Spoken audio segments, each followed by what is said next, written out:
Hello friends, welcome to my YouTube channel Aryan Study Centre. आज हम लोग आर्टिकल्स के बारे में समझेंगे कि आर्टिकल्स क्या होता है और इनका प्रयोग कहाँ कहाँ होता है। तो चलिए देख लेते हैं कि आर्टिकल्स में क्या क्या आते हैं। तो ए, एन और द, इन तीनों को आर्टिकल्स कहते हैं। यहाँ पे देख लीजिए, ए, एन और द को आर्टिकल्स कहते हैं। अब ये आर्टिकल्स को दो भागों में बांटा गया है। ए, एन को इनडेफिनिट आर्टिकल्स कहते हैं तथा द को डेफिनिट आर्टिकल्स कहते हैं। ए, एन का दोनों का मतलब हिंदी में एक होता है और इनका प्रयोग संज्ञा के पहले किया जाता है। तो हम लोग नॉर्मली जानते हैं कि एन का प्रयोग जो होता है वॉवेल से शुरू होने वाली शब्दों के पहले किया जाता है। जैसे वॉवेल क्या है, ए, ई, आई, ओ, यू। इनसे शुरू होने वाले अक्षरों के पहले एन का प्रयोग किया जाता है और इनको छोड़कर बाकी जितने भी ABCD के अक्षर हैं, जैसे बी, सी, डी, एफ, जी, इन 5 वॉवेल्स को छोड़कर बाकी जितने भी ABCD के अक्षर हैं उनके पहले ए का प्रयोग होता है। ये हम लोग नॉर्मली जूनियर क्लासों में भी जानते हैं। जैसे एग्जांपल में देख लेते हैं, पहले ए, एन का प्रयोग वाला देखते हैं। तो देखिए, ये जितने भी मैंने यहाँ शब्द लिखा है सबका पहला अक्षर वॉवेल है। यहाँ एप्पल है, ए वॉवेल है, एन का प्रयोग होगा। ऑरेंज, ओ वॉवेल है, यहाँ एन का प्रयोग होगा। एंट, ए भी वॉवेल है, एन का प्रयोग होगा। तो ये सारे वॉवेल से शुरू होने वाले शब्द हैं, इसलिए इनके पहले इनका प्रयोग हुआ। अब चलते हैं कॉन्सोनेंट की तरफ। तो देखिए, यहाँ मैंने जितने भी शब्द लिखा है सब कॉन्सोनेंट से शुरू होने वाले शब्द हैं, तो इनके पहले ए का प्रयोग हो जाएगा। A cat, a boy, a mango, a pen, a book. तो ये हम लोग जूनियर क्लासों में भी पढ़ चुके हैं या नॉर्मली हम लोग ये इसके बारे में इतना जानते हैं। लेकिन अब जो मैं आपको बताऊंगा वो बहुत ही अच्छी बात बताने जा रहा हूँ जो आपको जीवन में हमेशा काम आएगा और आप इसको अच्छे से समझिए। तो अब मैं जो आपको बातें बताने जा रहा हूँ उस पर आप ध्यान दीजिएगा और यदि आप सच में ए, एन और द का प्रयोग सीखना चाहते हैं तो इस वीडियो को ज़रूर अंत तक देखें, इसको स्किप ना करें। चलिए आपको हम ले चलते हैं अपने मेन टॉपिक की तरफ। तो नोट में यहाँ मैंने लिखा है, जिस शब्द के पहले ए, एन का प्रयोग करना हो उसके उच्चारण यानी साउंड को हिंदी में लिखे। उसका जो उच्चारण है उसको हिंदी में लिखे। यदि उसका पहला अक्षर हिंदी में व्यंजन हो, यानी क से लेकर ज्ञ के बीच में किसी भी एक अक्षर से होता हो, तो उसके पहले ए का प्रयोग करें, चाहे वो इंग्लिश में किसी भी अक्षर से शुरू हुआ हो।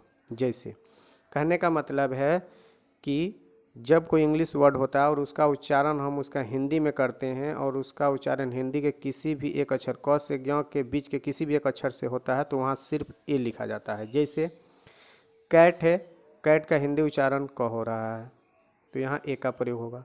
कैमेल, यहाँ भी क उच्चारण हो रहा है जो कि व्यंजन है, ए का प्रयोग होगा। बैट का उच्चारण ब से हो रहा है, ये भी हिंदी का व्यंजन है, ए होगा। फैन, फ से हो रहा है, हिंदी का व्यंजन है जो कि क से ज्ञ के बीच में आता है, इसलिए यहाँ भी ए होगा। अब यहाँ देखिए यूनिवर्सिटी लिखा हुआ, तो यूनिवर्सिटी यू तो वॉवेल है लेकिन इसका उच्चारण हम क्या कर रहे हैं, यूनिवर य कर रहे हैं जो कि वाई से लिखा जाएगा। तो ये य जो है ये क्या है, व्यंजन है, इसलिए भी यहाँ वॉवेल होते हुए भी ए का प्रयोग होगा। 1 रुपी नोट, यहाँ देखिए वो वॉवेल है लेकिन इसका उच्चारण यहाँ क्या हो रहा है, व जो कि ये हिंदी का व्यंजन है, इसलिए यहाँ पर ए होगा। चाइल्ड, इसका उच्चारण क्या हो रहा है, च से हो रहा है, इसलिए यहाँ भी ए का प्रयोग होगा। तो ये रहा हमारा ए का प्रयोग जो अभी हम लोगों ने देखा कि ए का प्रयोग कहाँ होता है। अब चलते हैं वहाँ ए, एन का प्रयोग कहाँ होता है उसके बारे में समझेंगे।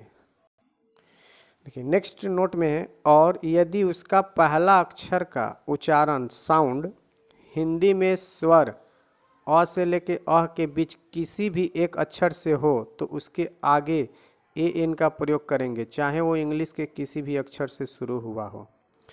अब इंग्लिश में मान लीजिए हम कोई भी वर्ड लिखे हैं और वर्ड कॉन्सोनेंट से लिखा गया हो लेकिन उसका हिंदी में उच्चारण जो हो रहा है अ से अ के बीच किसी भी एक अक्षर से होता है तो वहाँ ए, एन का प्रयोग होगा।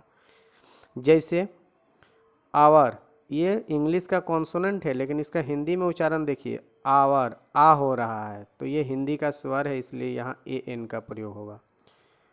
ऑनेस्ट मैन, इसका पहला अक्षर का उच्चारण देखिए क्या हो रहा है, ओ हो रहा है, जो ओ क्या है, अ से अ के बीच में आता है, तो यहाँ भी ए, एन, एन का प्रयोग होगा। S D O, S consonant है बट इसका हिंदी उच्चारण क्या आ रहा है, एस, पहला अक्षर देखिए अ आ में आता है, इसलिए यहाँ एन का प्रयोग होगा। एम ए, इसका पहला उच्चारण देखिए ए, इसलिए यहाँ भी ए एन का प्रयोग होगा। यूरोपियन, ईयू, ये भी क्या है, व्यंजन है, इसलिए सॉरी मैंने यहाँ पे एक वर्ड यूरोपियन लिख दिया था जो कि यहाँ पे नहीं होना चाहिए था, ये यहाँ पे इसका ज़रूरत नहीं है। नेक्स्ट देखते हैं एग। एग का पहला उच्चारण देखिए क्या हो रहा है, ए, और इसका वॉवेल इंग्लिश जो है पहला अक्षर भी ई है, वॉवेल है, तो यहाँ ए एन का प्रयोग होगा। एक्टर, हिंदी भी उच्चारण इसका क्या हो रहा है, ए, हिंदी का स्वर हो रहा, और इंग्लिश में भी ये क्या है, वॉवेल है, तो यहाँ ए एन का ही प्रयोग होगा। तो हम लोगों ने देखा यहाँ ए और एन का प्रयोग अच्छे से देखा। अब हम लोग चलते हैं द का प्रयोग कहाँ कहाँ होता है इसके बारे में जानेंगे।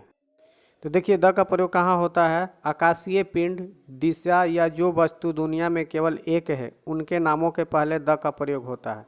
जैसे the earth, the sun, the moon, ये क्या है, केवल एक है, दुनिया में एक है, आकाशीय पिंड है, तो इनके पहले द का प्रयोग होगा।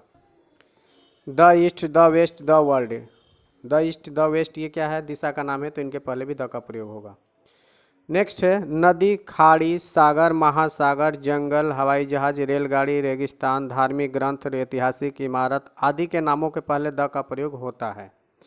जैसे यहाँ मैंने एग्जाम्पल में कुछ का नाम दिया है, द गंगा, द इंडस जो कि एक घाटी है, the bay of Bengal, the Pacific ocean, the Toofan express, the bible, the Gita, the Taj Mahal, the Meghdoot, ये जो एक जहाज का नाम है, तो इन सब के पहले द का प्रयोग होगा। नेक्स्ट है सुपरलेटिव डिग्री के एडजेक्टिव के पहले द का प्रयोग होता है। जैसे the tallest, the best, the longest, जो सुपरलेटिव डिग्री होता है उनके पहले द का प्रयोग होता है। नेक्स्ट है द का प्रयोग उस नाउन के पहले होगा जो खास, निश्चित, पूर्व परिचित हो, जिसे वक्ता और श्रोता पहले से जानते हो। इस स्थिति में नाउन सिंगुलर हो या प्लूरल, काउंटेबल हो या अनकाउंटेबल, द का प्रयोग होगा। जैसे एग्जाम्पल में कुछ यहाँ वाक्य मैं लिखा हूँ, देख लेते हैं। घोड़े अच्छे हैं, तो इसका इंग्लिश होगा द हॉर्सेस आर गुड। पानी गंदा था, तो देखिए यहाँ कह रहा घोड़े अच्छे हैं, यानी वक्ता को घोड़ों के बारे में पहले से जानकारी है, वो जानता है, इसलिए यहाँ द का प्रयोग हुआ है। पानी गंदा था, द वाटर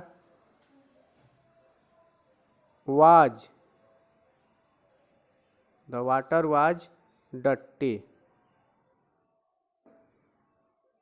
यहाँ भी देखिए पानी गंदा था, यानी जो वक्ता है, जो कहने वाला है, जो श्रोता है, वो क्या है, पानी के बारे में जानता है ऑलरेडी कि वो पानी गंदा था। वो सभी पानी के बारे में नहीं कह रहा है, वो कोई पानी है जो जानता है कि वो गंदा है, उसी के बारे में कह रहा है।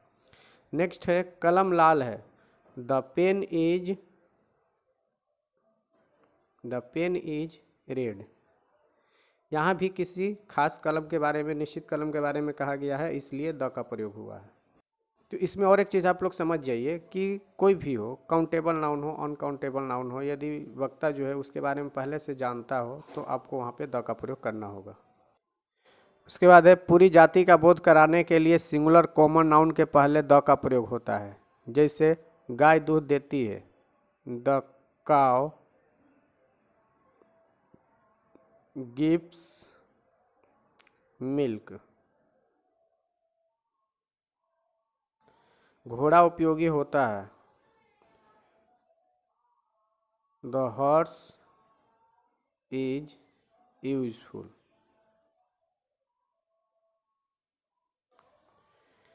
तो ये रहा हमारा ए एन और द का प्रयोग। आशा करता हूँ कि आपको यह वीडियो अच्छा लगा होगा और इस वीडियो से आपको बहुत कुछ सीखने मिला होगा। यदि आपको इस वीडियो से कुछ भी सीखने मिला है तो इस वीडियो को आप अपने दोस्तों के साथ शेयर करें ताकि वो भी ए एन द का प्रयोग सीख सके। और इस वीडियो को आप लाइक, शेयर एंड सब्सक्राइब करना ना भूलें। Thank you.